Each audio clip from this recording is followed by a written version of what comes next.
uncomfortable, but that's all right. I should try. So my name is Hong, and I'm living in Ho Chi Minh City. Thank you very much for your presentation. I kind of am reminded of my childhood, most of my childhood, and I had a chance to listen to one of your speeches in Vietnamese when you were in Hanoi, and now it's the first time I listened to that in English. So you are right to say that when you talk to Vietnamese people and they understand the Vietnamese context, that would make more sense. So I'm kind of one of your followers somehow. But having said that, I think my question is about one of my most concerns, was that whether you think that the studies and also the case studies are somehow very Northern biased. In a way, I ask because why I appreciate that all the case studies, all the programs, and all the television dramas, they were broadcasted in international television, VTV, and it is supposed to be watched by everyone in Vietnam. Not in my case, not in my family case. In the 1990s, my family, or at least my parents, they did not watch VTV regularly, not because they did not have a good relationship with the government. They are both Communist Party members, but just that one of the thing is that they just couldn't share the same. They couldn't share the empathy and also the understanding and also the situation that kind of programs were trying to tell the story. So I guess the question is still there. Do you think that your research is somehow Northern biased? And on top of that, do you think that you can expand your studies with some of the programs that were broadcasted in the South, in the Ho Chi Minh City television, which was, I think, followed by half of the country on the South? Thank you. Thank you, Hope, right? Well, first of all, I have to say that when you say that reminds me of my childhood, I have to tell you that this project is driven by the memory with my mother. So that tells you a lot that why it is Northern based, because I'm a Northerner. So I understand that as a researcher, I have a duty to provide more general account of what I claim to be the relationship between Vietnamese television and nationalism. And indeed, if I can do that to the South, that would be wonderful. I have investigated a lot about Southern television, knowing that Southerners don't see VTV. For many reasons, one of such is that they cannot understand the language. And they want melodramas, they want cải lương, and they want some sort of simple, not simple in the sense that it's bad, but something that they feel comfortable with. And VTV has not been watched by a Southerner also because in 1975, the Southerner station had inherited a lot from the Southern industry television network. So they was very strong in 1975 at the collapse of Saigon. And built on that, they had beautiful programs already, so they don't need to watch national television. So I have tried to investigate it. I have interviewed several television practitioners here and watching television, but it's not intimate enough, if I say. Like, I'm not confident to represent the experience of Southerner yet. In the first part of my book, I have to acknowledge the inevitable, like partial nature, incomprehensive nature of my research. But moving to the South is definitely one of the key things that I'm going to do in the future, because I'm no longer only a child watching television with my mom, but acknowledge myself as a scholar. But only when I feel like I can represent the South fairly and as a local with my local experience, then I will maybe do another journal article or doing maybe another book, hopefully. But this one, I think only when I try to say that I never claim that I generalize it. I always say that it's based on my northern experience, and it raised my local voice.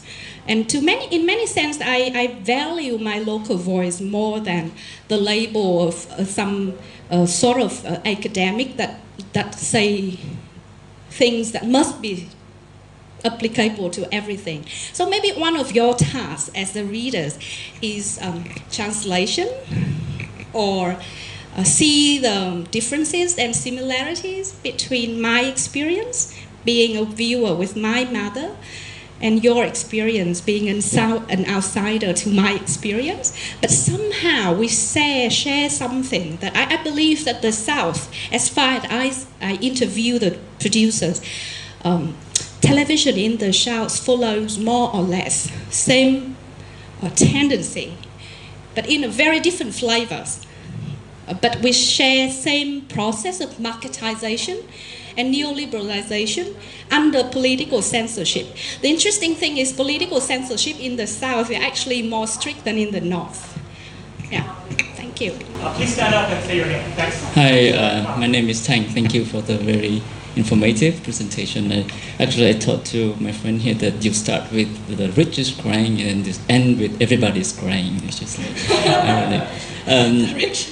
Actually, so my question is that you presented cultural production in television, which we all know that television is controlled by the state, like every other publishing, institution or organization. So, how do you see this production to the cultural policy at that time? Because we know that after the Đổi mới, there was some change in the cultural policy, and in the 90s there was some change as well. And I would like to hear your comments.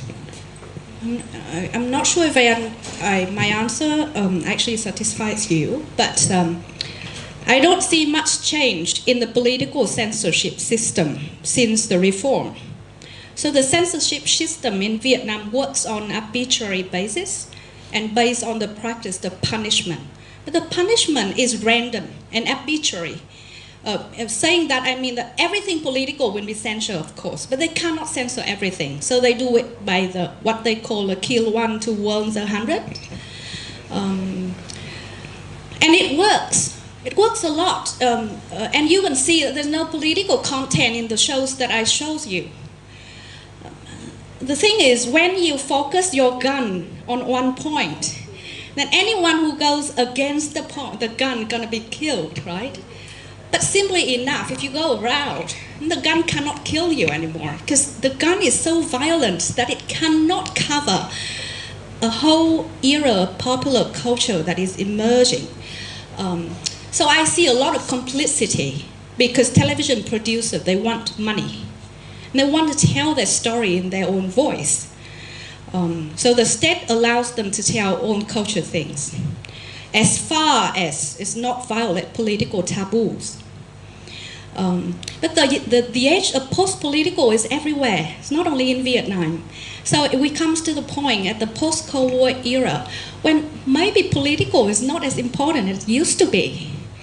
So by saying that, I mean when the state allows the media to do culture things, it has actually granted the media a lot of power. Despite the fact that Westerners doesn't want to see it, and many Vietnamese media activists don't want to see that, that's my view. I don't see much problem with the political censorship in Vietnam regarding popular culture. And precisely because the state doesn't want to change, that it becomes so weak in governing the media, particularly the popular sector. That's my thinking. But in the 1990s, the state does not allow private production of media content. So all these television shows, except the last one, were produced purely by Vietnamese television producer as part of VTV. But after 2009, I believe, there's a whole process of privatization of television production. So television needs to belong to the state as all other forms of media in Vietnam. But television productions are now outsourced to private producers. And there's a frenzy market of money making, in which a lot of things are happening, and the state cannot or don't want to govern. I don't know, but there's a lot of freedom there. But it's again market sensitive, but it needs to be politically benign. Yeah, it needs to be politically safe.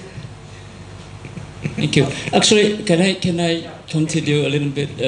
Comment? Because my question is not about censorship, because we know that how censorship works, and but my question is about cultural policy by the government, because we know that I don't have that, the paper, the document, but in the 1998 there was very sort of like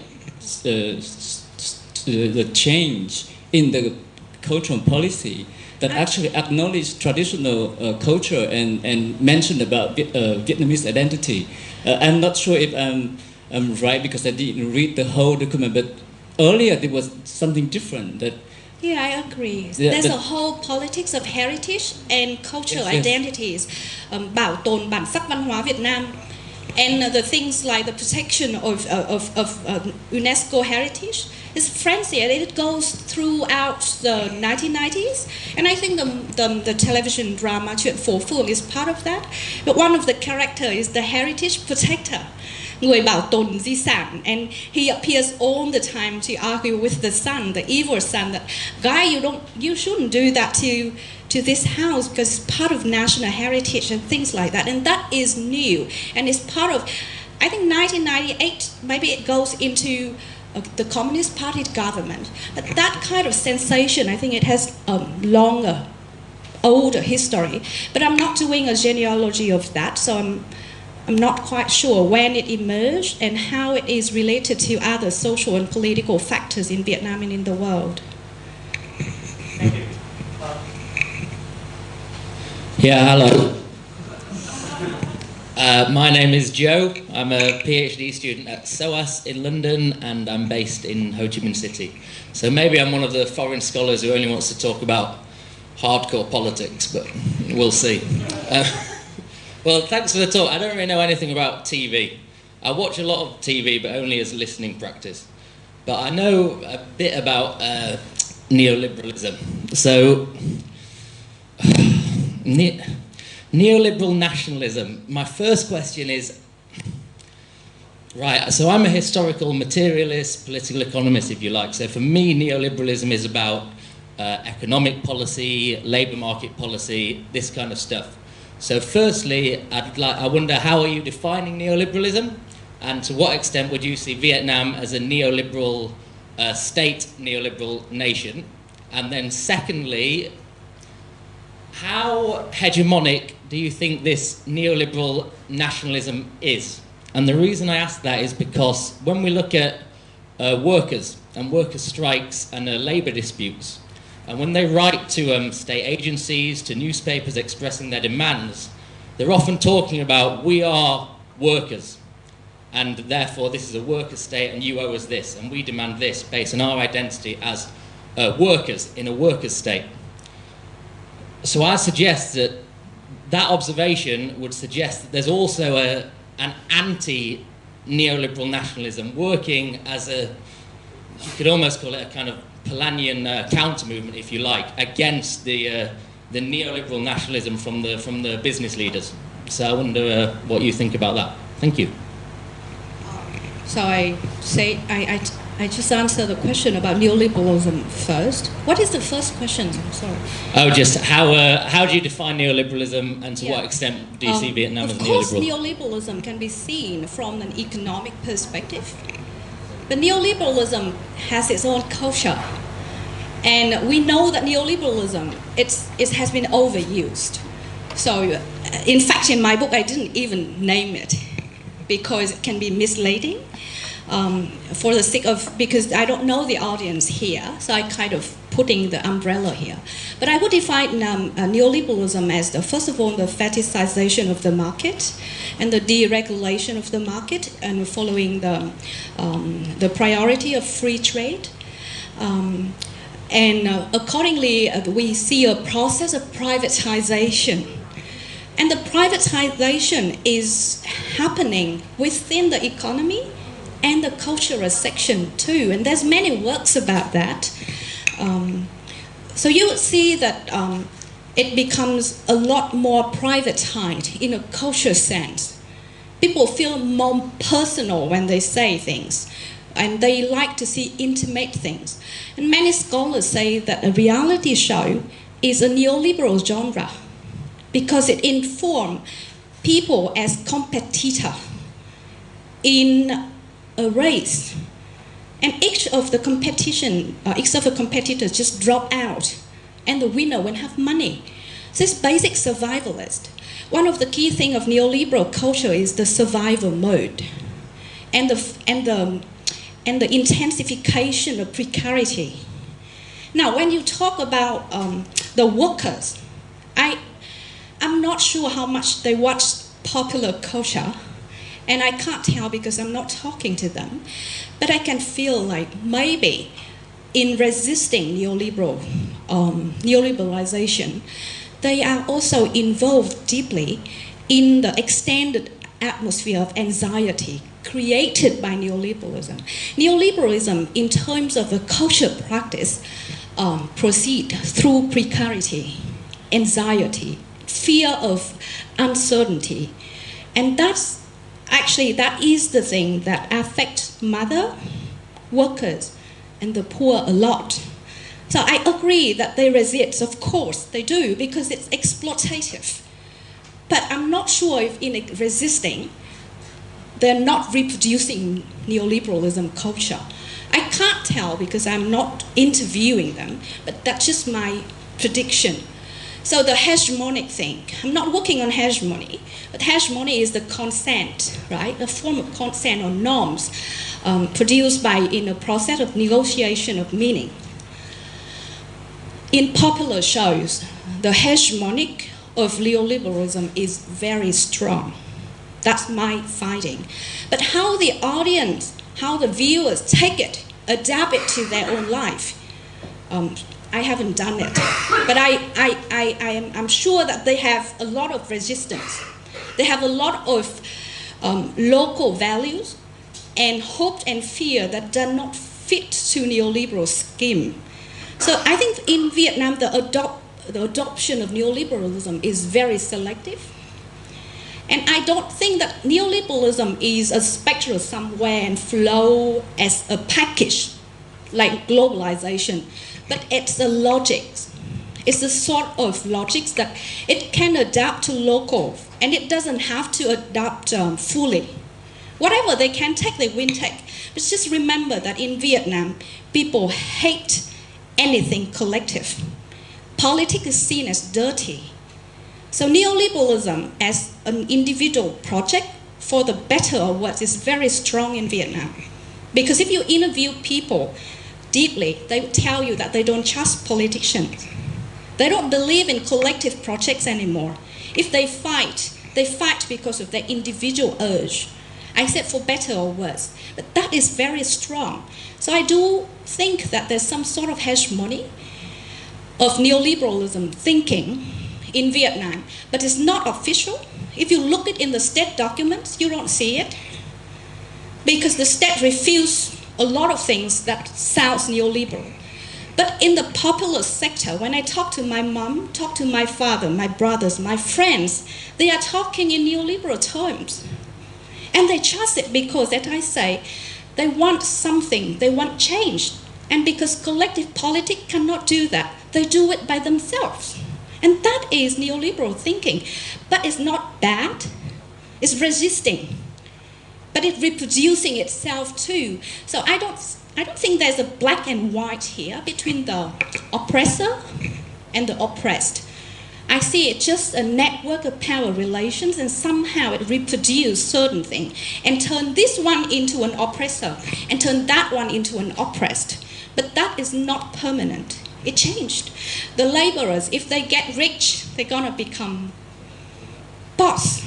So by that I mean that I know that many Westerners don't like the term neoliberalism. And many of them argue against the applicability of this term to the Vietnamese context. I would love to have that scenario, that neoliberalism is not happening in Vietnam, but to my sad realization, I think it's very strong. But it's not direct, it's not political, it's latent, it's part of everyday life, it's part of surviving. It's part of the way that people navigate themselves among so many forces of anxiety and precarity. They have to survive. Myself, I have to survive as a mom. I have to change job, finding money, protect my small family against so much anxiety of this neoliberal time. And in that sense, I think that it's everywhere. But really, it's about how you define neoliberalism.